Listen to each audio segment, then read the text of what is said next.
Officer Daniel Carter thought it would be another quiet night on patrol until a little girl ran straight into the road, waving her arms, tears streaming down her face. Her voice cracked with desperation as she cried, "Please, you have to come with me. My mommy won't wake up." Daniel's heart jolted. This wasn't a lost child. This was a life-or-death plea. He slammed his cruiser into park, jumped out, and knelt beside her. "Show me," he said firmly. Without another word, she grabbed his hand with surprising strength and pulled him toward the dark street ahead. As they ran, Daniel's instinct screamed that time was running out. He didn't know what he'd find at the end of that road, but he knew one thing for certain. This little girl was about to change his life forever. The girl led him through a neighborhood that grew older and quieter with each block. The houses looked tired, paint peeling, porches sagging, weeds overtaking yards. At the corner stood a small home with an overgrown lawn and a front door hanging slightly open. "She's inside," the girl whispered, her little voice trembling.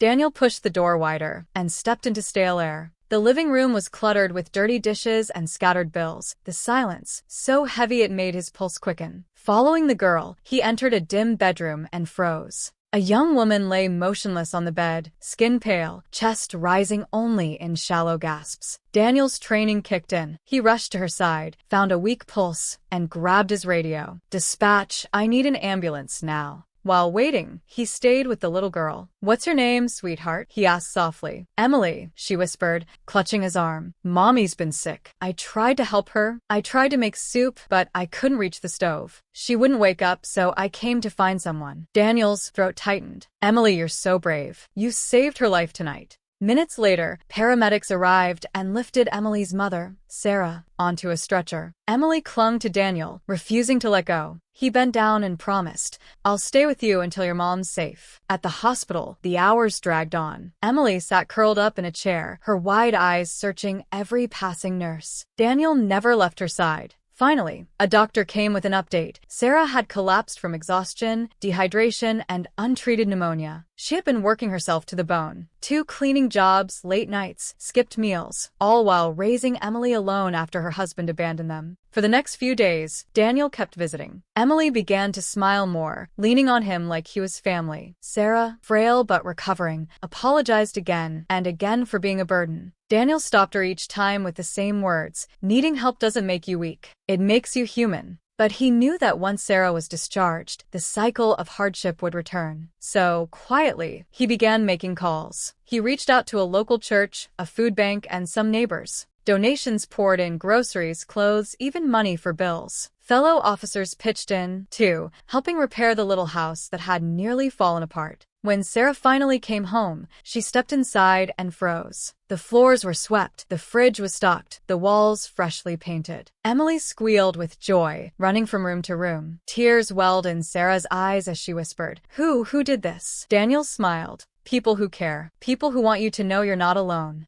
She hugged Emily tightly, then turned and hugged him too, her tears soaking his uniform. Emily wrapped her arms around them both, whispering, "Thank you." From that day forward, life looked different. Sarah found steadier work that let her spend evenings with Emily. Neighbors checked in often, bringing meals and company. And every so often, Daniel drove by to see Emily playing in the yard while her mom laughed with friends on the porch. One evening, as the sun dipped low over Brookdale, Daniel leaned against his patrol car and watched the two of them. He realized this wasn't just about one rescue. It was about a child's courage, a mother's resilience, and the power of community to rise when someone is too tired to ask for help. Sometimes, the smallest voice, a 6-year-old's desperate cry, can spark a chain of kindness that changes everything.